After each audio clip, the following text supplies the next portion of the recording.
Hey guys, I haven't quite decided on a YouTube name yet, but I wanted to do a P3D comparison video before I got my channel really going. So, as everyone knows, or everyone I'm sure watching this knows, P3D version 3 has been released this week. And I'm here to do a quick comparison video. So how I'm going to do this is, I'm here today in FS Dream Team's Vancouver. And I'm just going to do a simple circuit. And we're going to go up, come back, and land on the same runway. And then I'm going to do the same thing with, at the very least, similar scenery installed into version 3. And we'll take a look at the performance. I'm going to be monitoring the performance in a couple of ways. So I have the frames per second up in the top left corner there. On the side, I'm also looking at my processor and my graphics card utilization, so how much they're being used.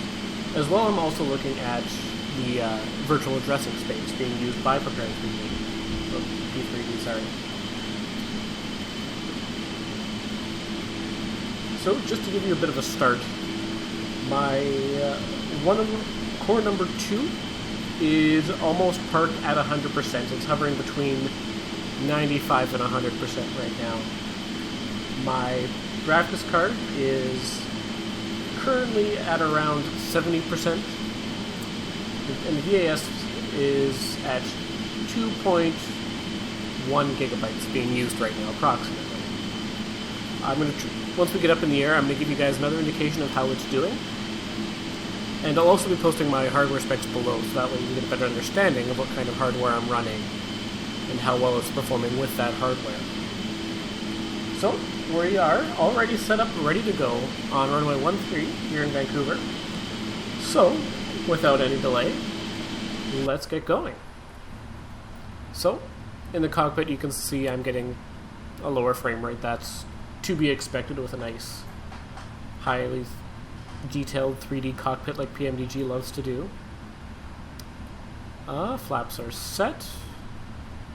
We're going to be climbing up to 5,300 feet initially, and then I'm going to start swinging it around, and that's the initial approach altitude, so everything works good. We're the only ones in the entire universe here, so I don't have to worry about traffic. Auto brake is set to rejected takeoff. So, reset the view, start the clock. Let's get going.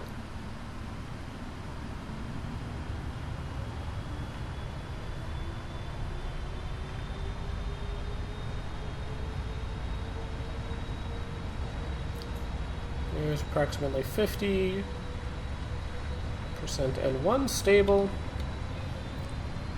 Takeoff.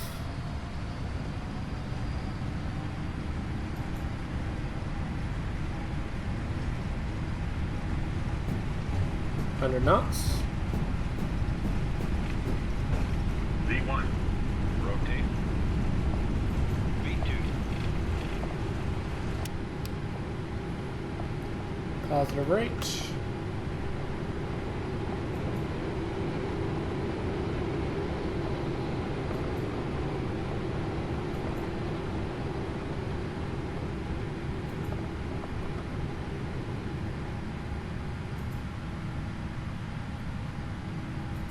And what I'll do is I'll take in the autopilot now. The plane manage itself. We'll go flaps 1.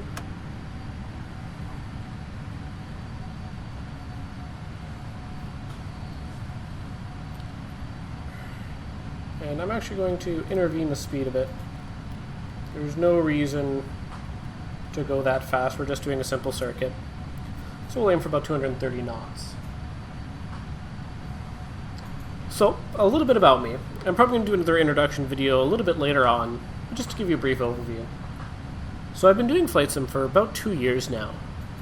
And along the way I've learned quite a lot about how to fly planes and the like. I'm not a professional pilot. I'm not a pilot in real life. This is just my hobby. And what I'm looking to do is spread what I've learned with other people as well. I'm going to try and do some tutorial videos. And I'm going to try and do some new things for me as well. So that way you guys can learn with me.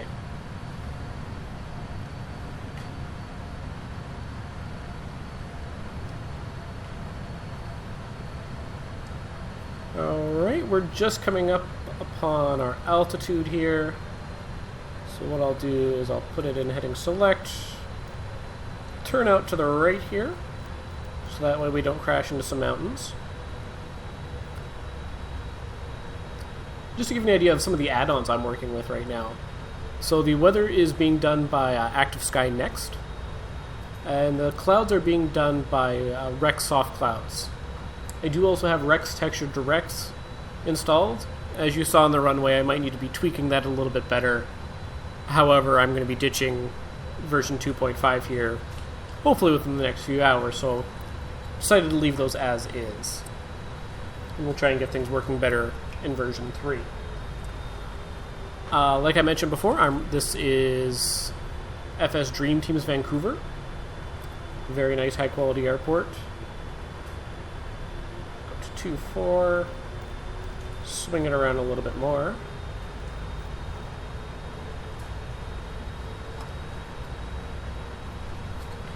And I'm also running Orbix products. So I currently have installed Orbix Base, Vector, and OpenLC Canada.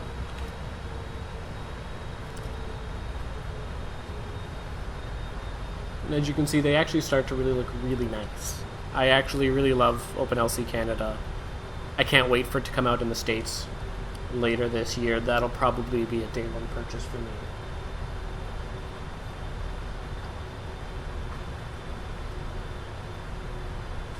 And I can also take a few minutes here to talk about the new simulator.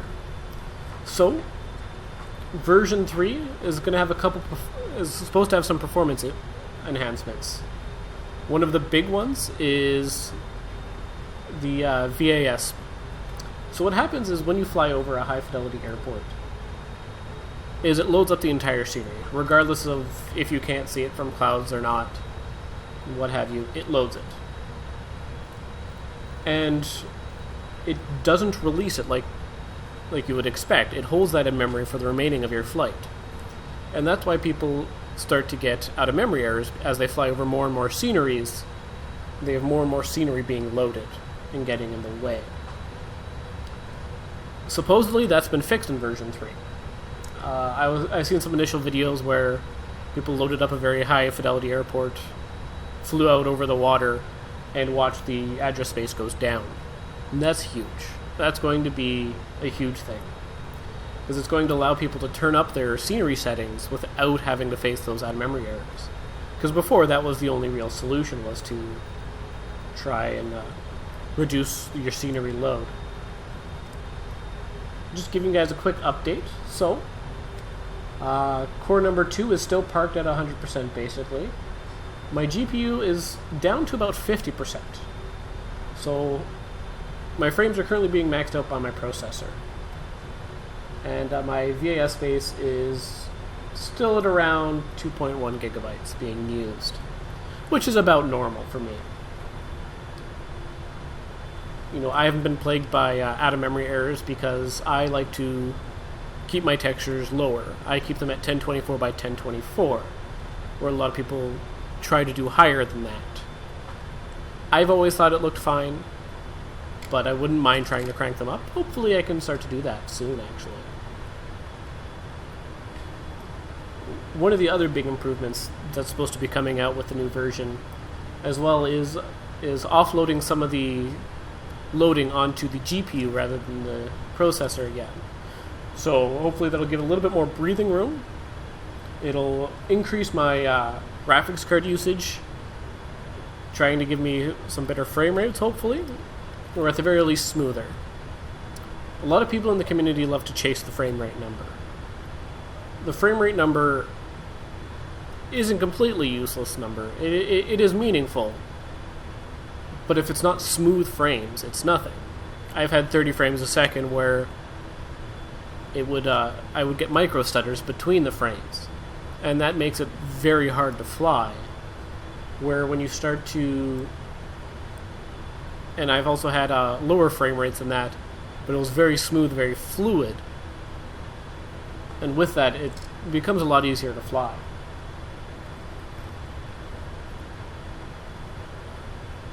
Let's bring the range in a little bit here.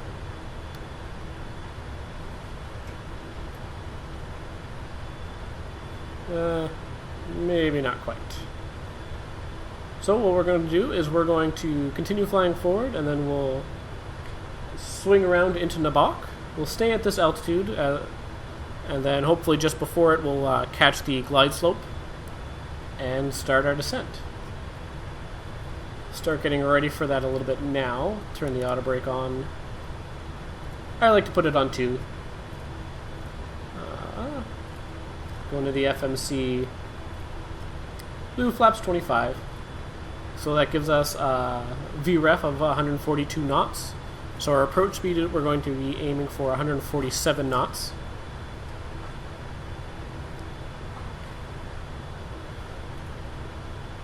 Our lights are still on from before, so we're all good there. We should be good for descent. We'll start to bring the flaps in. When I start to turn around, I'll start putting in the flaps and slowing the plane down.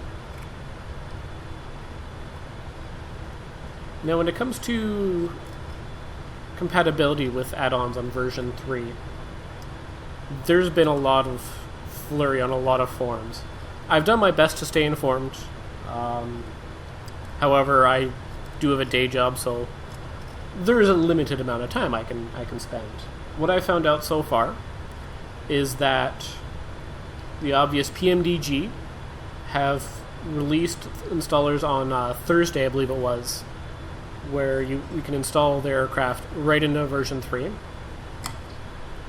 FS Dream Team, Flight and Flight Beam have announced that their installers were compatible as of a few weeks ago. FSUIPC, I think you just say all the letters, because it's not really a pronounceable word otherwise. Anyways, their installers are already compatible with version 3. Active Sky Next have released an open beta compatible with version 3. There was some initial mix-ups of it was an older version of version 3, probably in one of their closed betas. However, they pulled that one and have since put up a new one that's a little bit better and actually compatible with the release version. Now, when it comes to things like A2A, there was a post on their forum saying that they're looking at version 3 compatibility, and that if they have to put in a significant amount of work, they will charge for the update. And they hinted at that because they're silent, it means they're working. So that one's probably going to be a paid update. Don't hold me to that. We'll find out soon enough. What I'll start to do is start to swing around a little bit. And then the other big one for me is Fly Tampa. I have a few of their sceneries as well. They haven't had a chance to look into version 3 yet. They're in the process of doing so now. So hopefully we'll hear with them in the next few weeks. Rex products as well. They've said that their current products are mostly compatible, but they'll be releasing patches later this week for full compatibility with version 3. And things like EasyDock, well, EasyDock has always been you have to force and wrangle it into working anyways. So let's start lining up the descent here. Start our turn. We'll put in LNAV. And what I'll do is I'll slow her down to flaps up and give her flaps 1.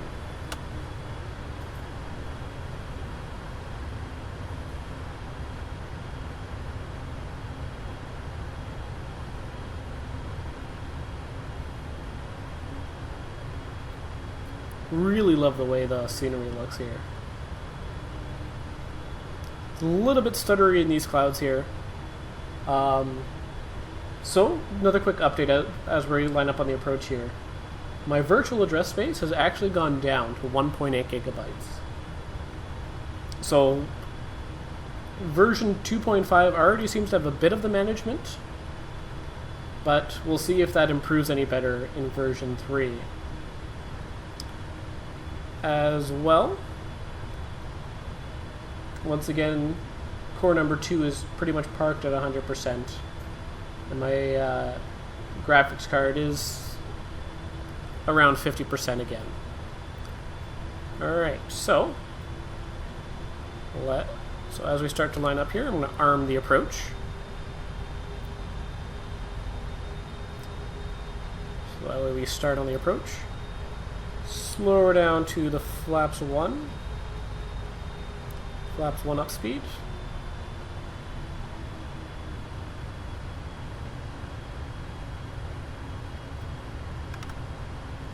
And we'll give her flaps 5. There's the localizer alive. Start our turn on with the base leg.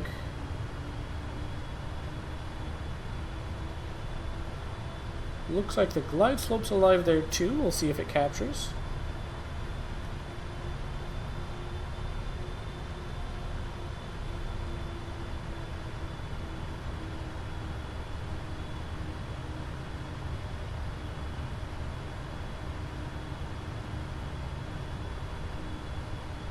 Almost there.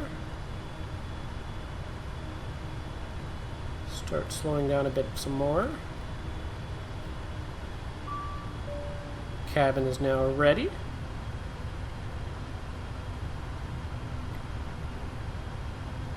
Glide slope captured. We'll go gear down and flaps 15.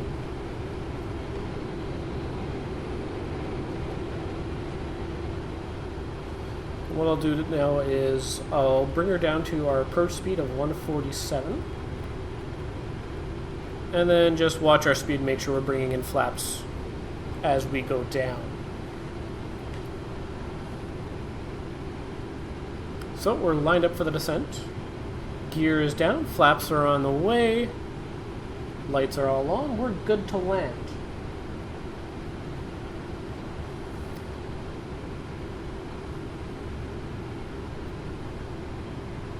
Scenery still looks gorgeous. I'm also using Free Mesh X for the mesh. I find it has a lot more detail in the mountains, which is where I love to fly. So, time for some little bit more flaps. Don't get too distracted now, otherwise we'll completely miss the approach. And we'll go landing flaps.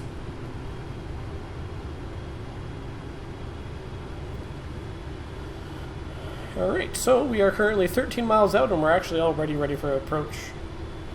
That's how I tend to fly. I tend to fly really slow, get everything prepared early. Our go-around altitude is going to be 3,000 feet. Set that in there.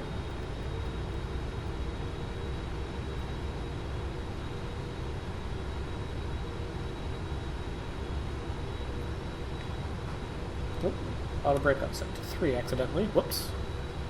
Set it back to 2.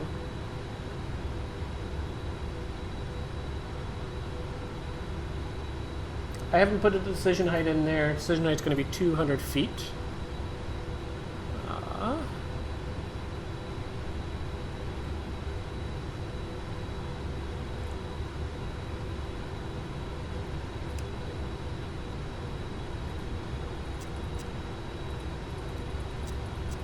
Where is radio altimeter? 200 is approximately set. There we go, 203, there it is. 200 there. Like I said, we're just doing a test here. We're not doing an actual flight. We're trying to fly by the books. Just trying to see how the performance is. So we're now below the cloud base. Core number 2 is still parked at 100%.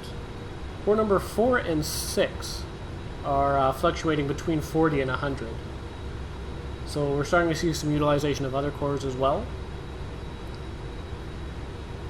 My GPU is still at between 30 and 50%, I'd say.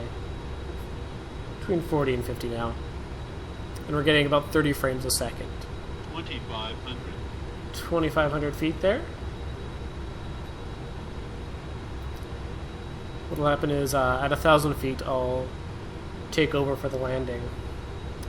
Looks like there's a little bit of a discrepancy between my mesh and my land class data here. Looks like it tried to... the ocean isn't quite as far in as the mesh seems to think. I haven't applied any patches recently, so they might have fixed this. But it's still pretty good for a freeware mesh. You can see a little bit of downtown Vancouver there. It's kind of neat. Frame rates are starting to get a little stuttery. This airport's always been a huge load for me. Alright, we're coming through 1,700 feet.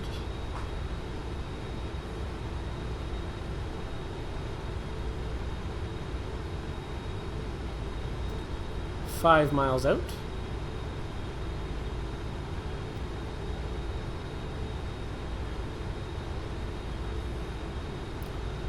All in all, I've been happy with my version 2.5 setup. It's served me well. I am excited to go to version 3. I'm going to leave off my comments about whether or not I think it should be paid or not until after my test of version 3. Because a lot of people are saying it is significant updates and significant improvements. If that's the case, then I don't mind. A lot of people are saying there's a lot of bug fixes. Well, there's always been a lot of bugs. From the old FSX days, there's always been bugs. And most of what they've been doing is either workarounds or fixing. So, time for me to shut up. We're below 1,000 feet. I'm going to leave the auto throttle in and disconnect the autopilot. Have to hit the button twice to get rid of the warning. So we have pretty much a dead-on headwind.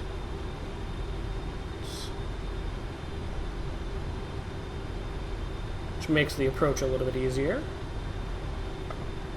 Almost don't even need to do anything.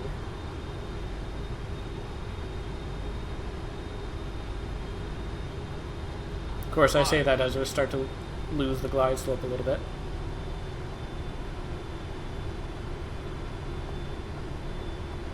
Oh, frame rate stutter there. A little bit. Approaching minimums.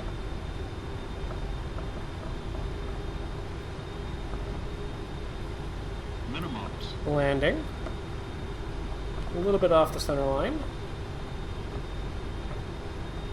100. There's the diamonds. We're losing them. 50. 40. 30. 20. 10. Gentle flare. And there we go. Nice and smooth. Do reversers. Try and stay on the center line. Yeah, for some reason my runway texture looks really terrible.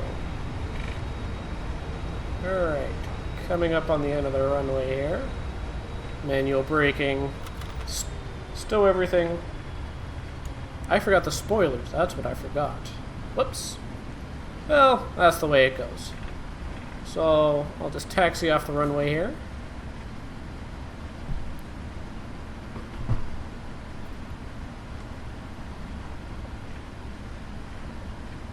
Just go into this one right here, because why not? So it wasn't a... Things were more or less smooth on the landing. A few stutters here and there. I think the runway textures I could fix myself. I don't think that's inherent to the sim. But for now, I'm off to go install version 3. Wish me luck. Alright, and I'm back, guys. So, I'm now in version 3 here. I'm back in FS Dream Team's Vancouver. This process took a little bit longer than I thought it was. I recorded this on Saturday, which is now yesterday. And, well, today's Sunday. I did it in the morning, hoping I could do, like an evening video and then upload things on Sunday. Didn't quite go as planned. I'll talk a little bit more about why later in the flight. But regardless, here we are. We're on 2.6 left this time instead of 1.3. The winds have changed. I was able to get Orbix back, as well as EasyDock is still installed. Thanks to a little program called FSQ for the Orbix products.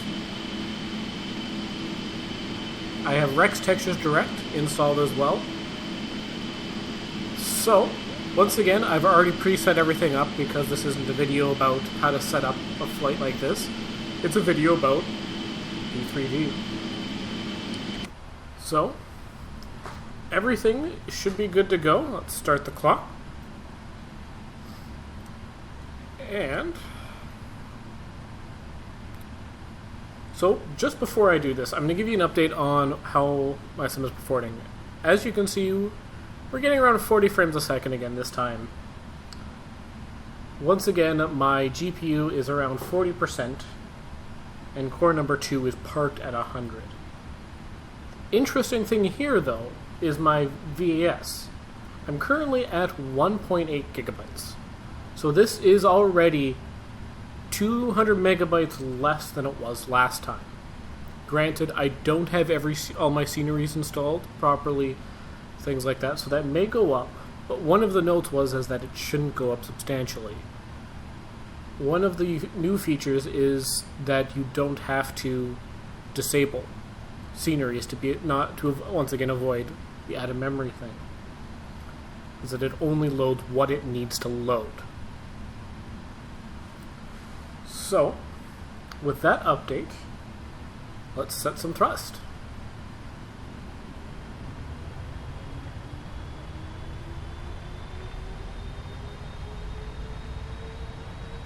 Winds are pretty much dead here today.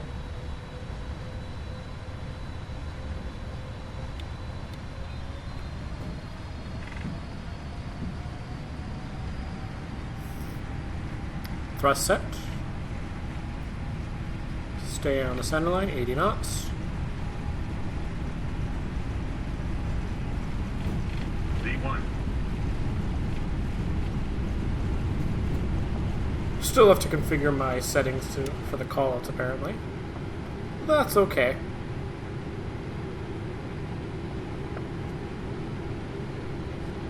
Let's get the gear up.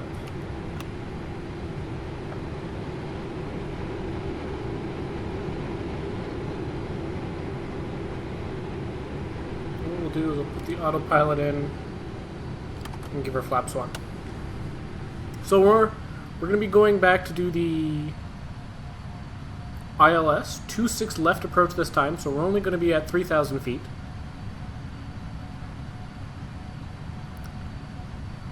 And once again, no need to go quite that fast.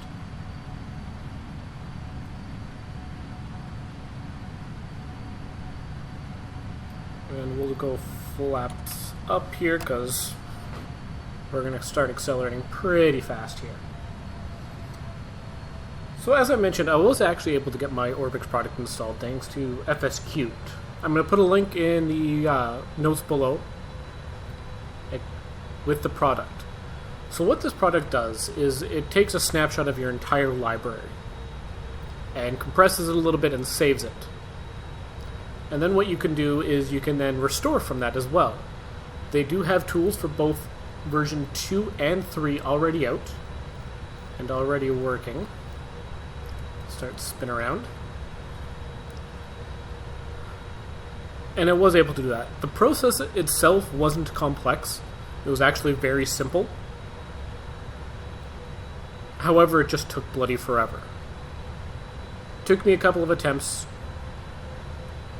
putting it on an SSD from an SSD and minimizing my library, so I uninstalled all of the add-ons I was going to have installers for, so all of my FS Dream Team and my Flight Beam and a couple other sceneries that I knew I was going to have installers for, I just took right out, uninstalled.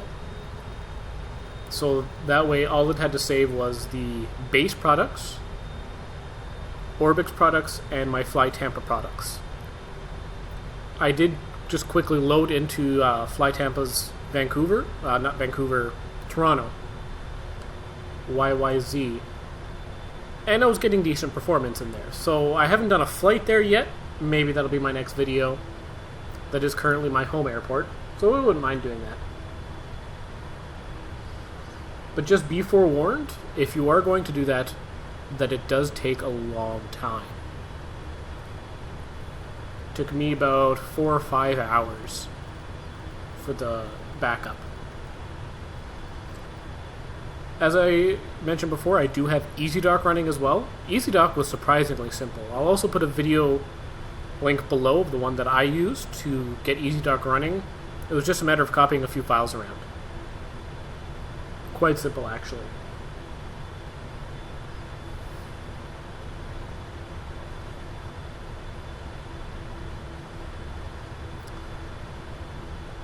So my frame rates seem to be about the same as last time, I believe. It seems a little bit smoother to me. That could just be a placebo if I want it to be a little bit smoother. My GPU and CPU usages are actually roughly the same now as they were before. So I guess there's not as much offloading, or I'm not in the situation where there's offloading. But my addressing space is significantly down, so I will probably try and turn up my scenery a little bit.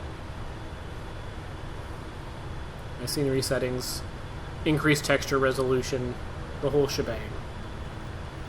We'll spin around to the left.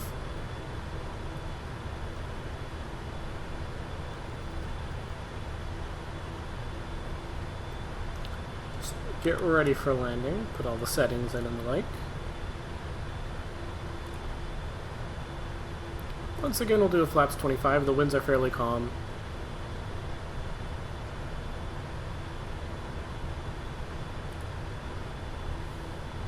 We're going to have a decision height of 217 barrel.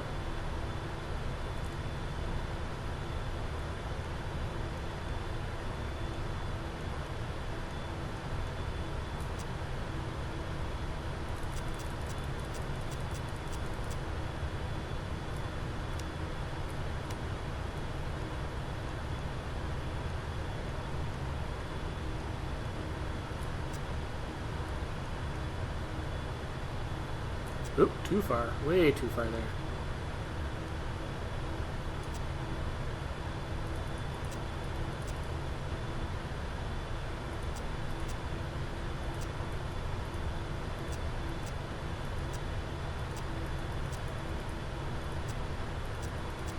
Come on.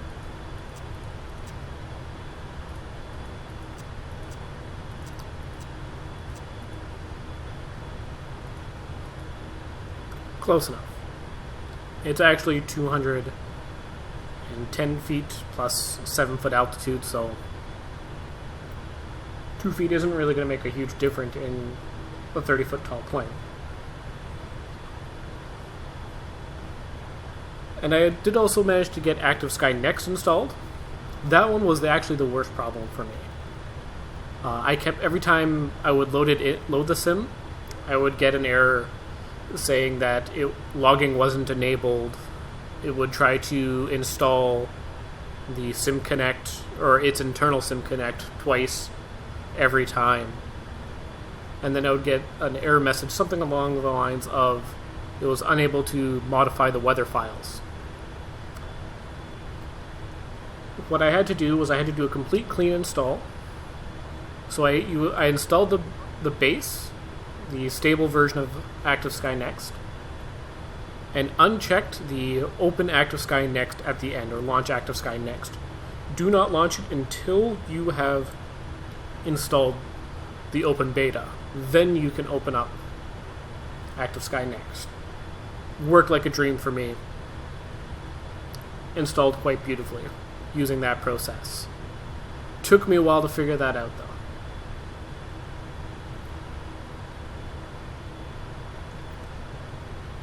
And like I mentioned, I do have EasyDock as well. The one thing that EasyDock doesn't work well with is the avatar mode. I'm sure you've read about Avatar mode, where it basically gives a Grand Theft Auto 5 kind of feel to it. The only thing missing is the selfie feature, but I feel like Avatar is just a little bit ridiculous in prepared. It just seems like a wasted feature. I would have rather the time gone to, you know, better default textures or a better native camera system, rather than being able to walk a person around the aircraft. That being said, I do think A2A would have some fun with that, but it just, all in all, seems like a gimmick, is what it is.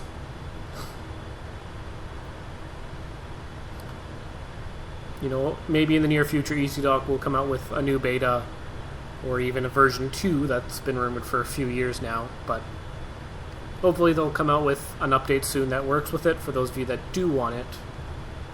Personally, I won't be using it. We'll start to cut in here a little bit.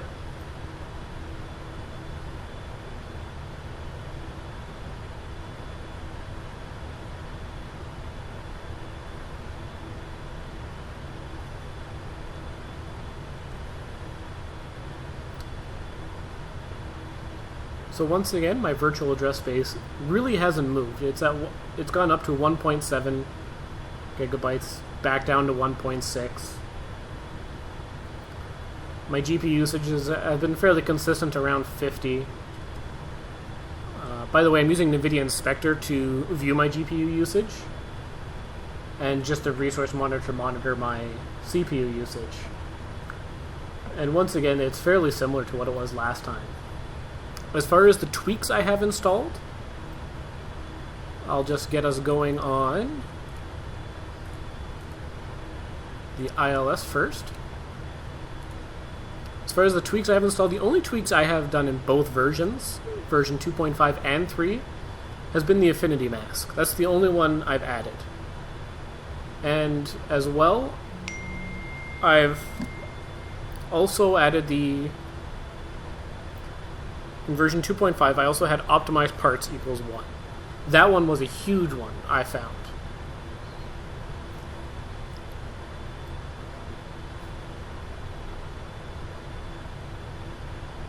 Sorry about my cell phone ding a second in there, I'm sure you guys heard that. Alright, so we're turning down to a base leg here.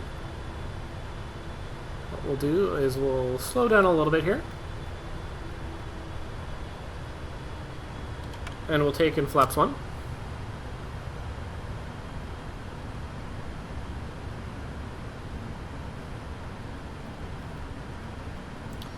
And so once again, our approach speed is going to be 147 knots with a VREF of 142 knots.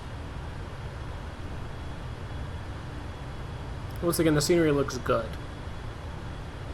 There are some micro stutters, however, I'm not getting the larger micro stutters, so to say, as I was last time. They only last a couple of frames here. That soft cloud looks a little fluffy. Something I still have to play around with, though, is the HDR. Right now, I just have HDR off. It made everything look just so oversaturated, and I need to spend a lot of time tweaking that to something that looks good.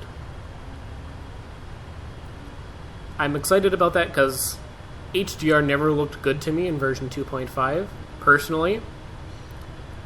But maybe now I'll actually be able to stand it a little bit better.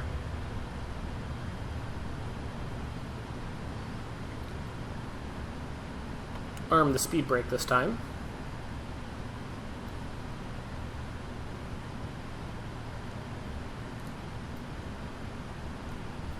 And what I'll do is I'll arm approach.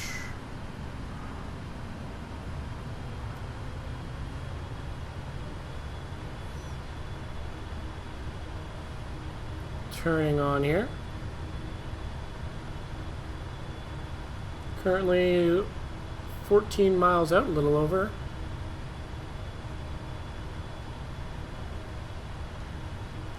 We'll go with flaps 5. Our go-around altitude is once again 3,000 feet, so No need to adjust the altimeter or the altitude there. Well, there's some of the stutters back again. I am expecting hot fixes over the next few weeks. And what I think I'm going to do is, once installers come out for most of my add-ons, what I'm going to do is I'm just going to reformat my Flight Sim hard drive and just start completely fresh with version 3. There probably is going to be hot fixes being released over the next few weeks, just as they always are with new releases. I'm going to do my best to keep on top of that. I am hoping to do a couple videos for you guys in the next little while, so stay tuned for those. Coming on approach, my GPU has gone down to between 35 and 40%. CPU usage, Core 2 is parked at 100. Core 4 is fluctuating between 80 and 100. Core 6 is between 50 and 100, mostly at 100, spiking down to 50. So there is now a little bit of usage change. And my frames are fluctuating quite a bit now as well. There's the glide slope. Oh, wrong way, we'll go flaps 15. And we'll take the gear.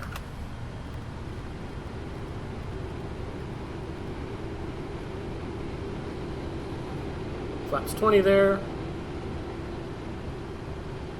We'll just go right into our approach speed.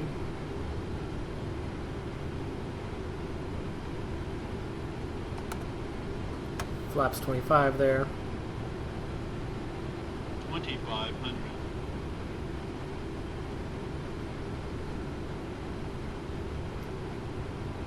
Once again, I'm going to let it get established, and probably around 1,000 feet I'll take over again.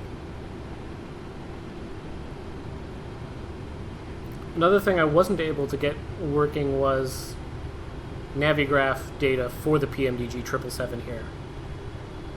It wouldn't load any data from Vancouver. I don't know what that issue was. I'm hoping Navigraph releases an update so that I can actually get updated nav data again. For this video it's fine, but for future videos I would like to use the updated data.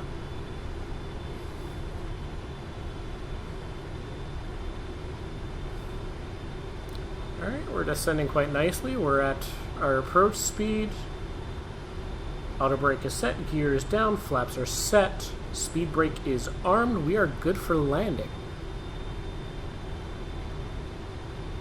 Scenery still looks really nice. Can't tell if this is Orbx OpenLC or if this is Vancouver, an FS Dream Team. Cabin is now ready. Auto land is set, but we'll be disengaging that in a minute here. I find if I take it over too soon, I end up trying to overcompensate for the localizer, and it just becomes a mess. I am going to have to practice my landings a little bit for a couple of aircraft, but all in due time. 1,000. Alright, and with that, here we go. FSU IPC had the installers just simply worked. There was a warning saying that it was built for an earlier version, and that's, again, it was probably built for the beta that Lockheed Martin did. However, I don't seem to have an issue. Some of the buttons and things weren't there. What I did is I took the modules FSUIPC.ini file and copied it over to version 3 modules ini. Just replace that file. Worked like a charm.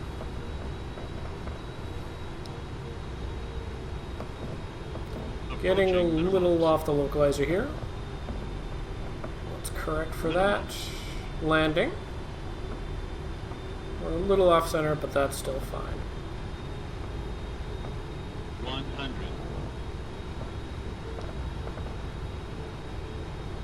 50, 30, 20, Start a gentle 10, flare. Way off the center line.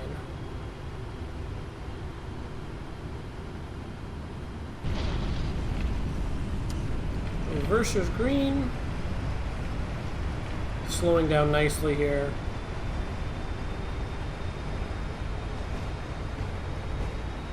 And there's 60. Do manual braking. And we'll take this exit to the left here.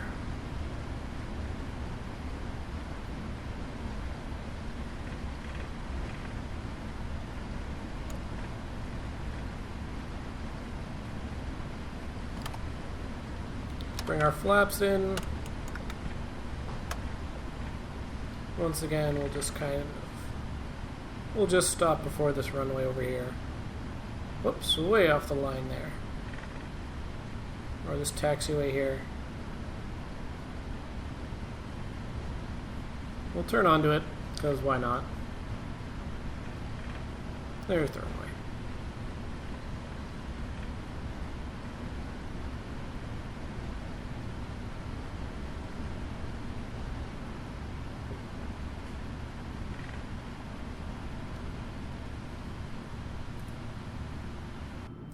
Let's do an external camera.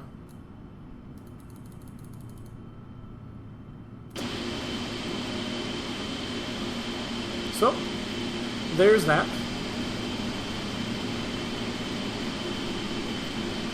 Actually, let's go back into the cockpit. So there's that. I hope you guys found this information useful. Once again, I am looking to start a channel here. Let me know what you guys think of version 3 as well. And let me know what you guys want to see as well. I have an idea of what I want to do. There's a couple planes I want to get better with. But really, I want to see what you guys want to see as well. I'm going to try and do some tutorials on some aircraft. One of the things I'm going to try to do is try and find like a classic aircraft, like a 707 or something like that, and learn to do VOR navigation the old-fashioned way, not with an FMC. We'll see how that goes. If this channel gets some attention, I'll put what I've learned up here. I'm also not afraid to live stream if there's interest in it. So let me know what you guys want, what you guys think. If there's any aircraft you'd like to see me in, or any airports you'd like to see me go, feel free to make suggestions. I'm not going to make any promises, but I will most definitely do my best. Alright, thank you guys very much. Hope you enjoyed the video.